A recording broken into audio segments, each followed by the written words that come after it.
Assalamualaikum warahmatullahi wabarakatuh. Perkenalkan, nama saya Naswa Nabila dengan NIM 0524987773. Saya adalah mahasiswa Universitas Terbuka, Fakultas Ekonomi dan Bisnis, Program Studi Akuntansi. Video ini dibuat untuk memenuhi tugas 1 mata kuliah Pancasila dengan tema Pelajaran dari Sejarah Pancasila bagi Generasi Muda.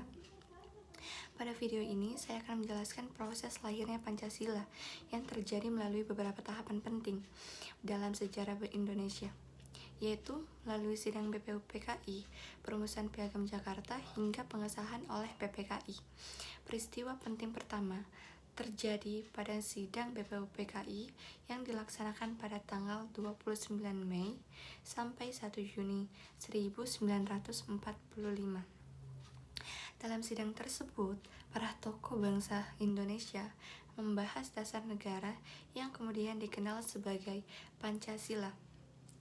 Selanjutnya, setelah sidang BPUPKI, dibentuklah Panitia 9 yang bertugas merumuskan kembali hasil pembahasan tersebut. Dari hasil kerja panitia ini, lahirlah naskah yang disebut Piagam Jakarta pada tanggal 22 Juni 1945. Dalam Piagam Jakarta, terdapat rumusan dasar negara yang masih menimbulkan perbedaan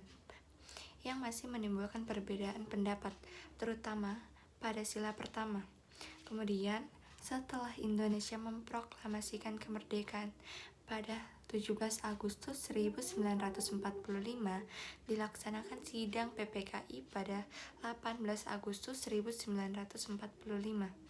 Dalam sidang ini, PPKI melakukan penyempurnaan terhadap rumusan dasar negara, khususnya pada sila pertama. Demi menjaga persatuan seluruh rakyat Indonesia, akhirnya Pancasila disahkan sebagai dasar negara Indonesia yang kita gunakan hingga saat ini. Dari proses tersebut, terdapat beberapa nilai penting yang dapat kita ambil. Pertama, nilai musyawarah, karena seluruh keputusan diambil melalui diskusi dan kesepakatan bersama. Kedua, nilai persatuan, karena para tokoh bangsa mengutamakan kepentingan negara di atas kepentingan golongan. Ketiga, nilai toleransi yang terlihat dari adanya perubahan rumusan demi menjaga keberagaman bangsa Indonesia. Sebagai generasi muda di tahun 2026, kita perlu memahami bahwa Pancasila bukan hanya sekedar sejarah, tetapi juga pedoman hidup.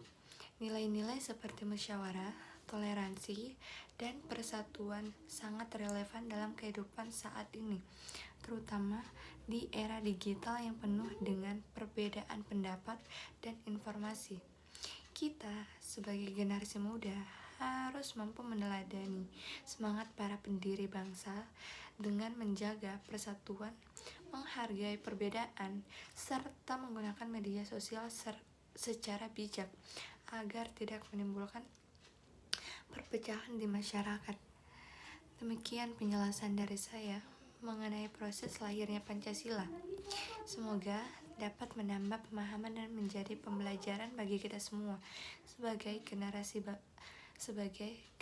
penerus bangsa. Sekian dari penjelasan saya dan terima kasih. Wassalamualaikum warahmatullahi wabarakatuh.